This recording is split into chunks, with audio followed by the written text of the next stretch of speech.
Hello guys, আপনারা সকলে কেমন আছেন? আশা করি ভালো আছেন। আপনাদের মাঝে নতুন একটা ব্লগ নিয়ে চলে আসছি। আজকের এই ব্লগটি করতে আমি অনেক এক্সাইটেড, কারণ এই প্রথমবারের মতো আমি ঢাকার বাইরে বেড়াতে যাচ্ছি। আমি তো খুবই এক্সাইটেড, কারণ এইভাবে কখনো বেড়াতে যাওয়া হয়নি।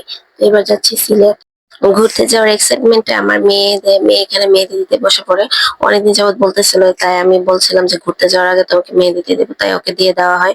তো এখন আমি কাপড় চোপড় গুছাবো, কারণ কাপড় চোপড় গুছাইতে অনেকটা সময় চলে যাবে। তো আমি এখানে কাপড়ের মেলা নিয়ে বসে পড়েছি। আসলে কখন কোনটা পরবো, কোনটা নিবো, এগুলো ভাবতে ভাবতে অনেকটা পুরো খাট একদম কাপড়ের মেলা দিয়ে ভরে ফেলি। তো এখানে হচ্ছে কাপড় গুছানোটা হচ্ছে সবচেয়ে একটা ঝামেলা, মানে ব্যাগ গুছানো, যেটা মানে কোনটা রাখবো কোনটা নিবো এগুলো ভাবতে ভাবতে দিন পার হয়ে যায়। তো এখানে আমার হাজবেন্ডও আমাকে এই কাজে সাহায্য করছিল, যে কোনটা নিবো কোনটা কি করব, এই কারণে আর কি। তো দেখেন, আমি অনেক কিছুই নিয়েছি।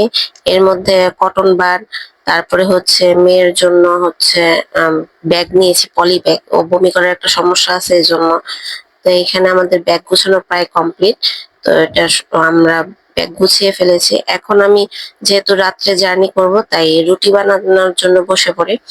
রুটি বানিয়ে নিয়ে যাব আর কি। তো এই কারণে হচ্ছে রুটি বানাতে বসে পড়ি। এটা একটা হচ্ছে প্যারা, কারণ রাত্রে জার্নিতে কি খাওয়া হবে কি করব, এটা হচ্ছে একটা বড় একটা ঝামেলা।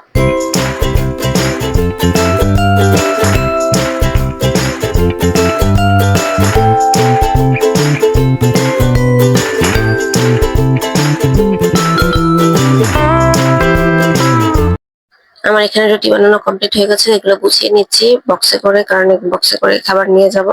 তো এখানে হচ্ছে রুটি আর হচ্ছে আলু কষা, আলুর দম যেটাকে বলে, ওটা নিয়ে যাচ্ছি। তো এখন আমরা এখানে রেডি হয়ে গেছি, আমরা বের হয়ে পড়বো।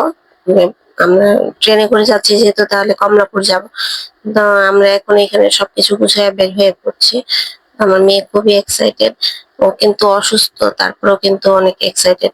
মানে টিকিট করা হয়ে গেছে, তো বাধ্য হয়ে যেতেই হচ্ছে। তো আমরা অবশেষে চলে আসছি আমাদের গন্তব্যস্থলে। এখন আমরা অনেকক্ষণ আগে চলে আসার কারণে আমরা বিশ্রামাগারে বসে বিশ্রাম করতে থাকি। তো চিন্তা করলাম এই ফাঁকে উষ্ণকে খাইয়ে দেই, কারণ হচ্ছে ট্রেনে উঠে ও ঘুমিয়ে পড়বে, যেহেতু ওষুধ খেয়েছে। ওষুধ খেলে তাড়াতাড়ি ঘুম আসে, ঠান্ডার ওষুধ খেয়েছে। তো ওকে খাইয়ে দিয়ে আমরাও বিশ্রামাগারে বসে খেয়ে নিই, কারণ ট্রেনে বসে খাওয়াটা একটা মুশকিলের ব্যাপার। তো এখন আমরা প্ল্যাটফর্মের দিকে যাচ্ছি, আমাদের ট্রেন প্ল্যাটফর্মে দাঁড়িয়ে আছে। অনেকটা আগেই চলে আসছি। আমরা ট্রেনে গিয়ে বসে পড়ি, প্রায় 1 ঘন্টা আগে আমরা ট্রেনে বসে পড়ি। তো অবশেষে আমাদের ট্রেন ছাড়তে শুরু করছে। এটা হচ্ছে প্ল্যাটফর্ম ছেড়ে চলে যাচ্ছে। ট্রেন চলার কিছুক্ষণের মধ্যে উষ্ণ ঘুমিয়ে পড়ে। আমারও দেখি ক্লান্তি ক্লান্তি ভাব লাগছে, ঘুম ঘুম ভাব লাগছে।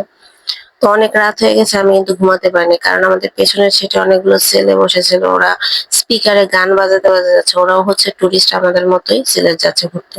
মানে এটা খুব মানে ইরিটেটিং ছিল একটা। তো কি করব, রাত কাটানোর জন্য চানাচুর ভাজা নিয়ে বসে পড়ি। চানাচুর মাখা এখানে খাচ্ছি। ট্রেনে অনেক কিছু পাওয়া যায়।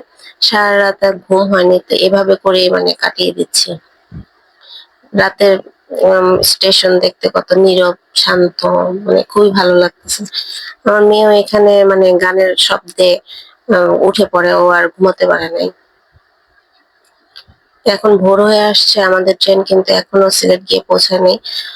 সিলেটের সৌন্দর্য দেখতে দেখতে আমরা মানে আসলে ভোরটা কাটাচ্ছিলাম।